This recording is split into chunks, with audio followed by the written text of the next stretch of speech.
కొన్ని సంవత్సరాల తర్వాత నా కడుపు పండింది డాక్టర్. నా బిడ్డ గురించి మా వాళ్ళు ఎన్నో కలలు కన్నారు. ఇప్పుడు ఆ బిడ్డ లేడు, ఈ లోకంలోకి రాలేడని తెలిస్తే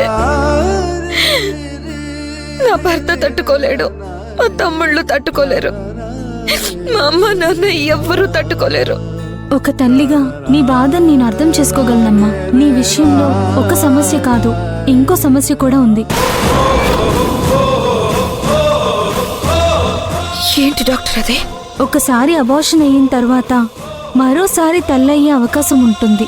కానీ నీకు జరిగిన ప్రమాదం కారణంగా అబార్షనే కాదు, గర్భసంచి కూడా బాగా దెబ్బతింది. ఇక జీవితంలో నువ్వు తల్లి కాలేవు.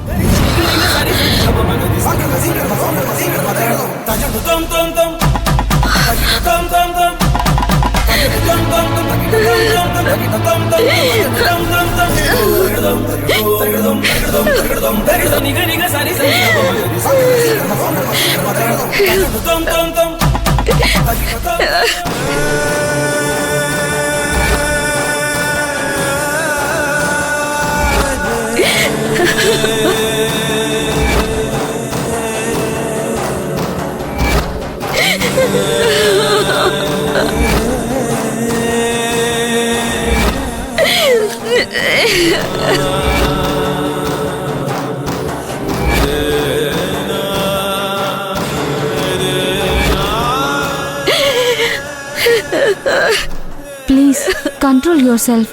ఇలాంటి సమయంలో మీరు ఏడవకూడదు.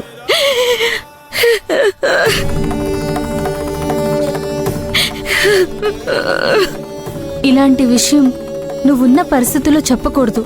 కానీ నా కుటుంబం విడిపోతుంది, కుటుంబంలో లేనిపోని గొడవలు వస్తాయని చెప్పావు కాబట్టి నీ రిక్వెస్ట్ ని కాదనలేక ముందు నీకే చెప్పాను. ఇలాంటి సిచ్యువేషన్ అందరికీ రాదమ్మా. బ్యాడ్ లక్ నీకే వచ్చింది. ఇది నువ్వు డైజెస్ట్ చేసుకోవడం కష్టమే.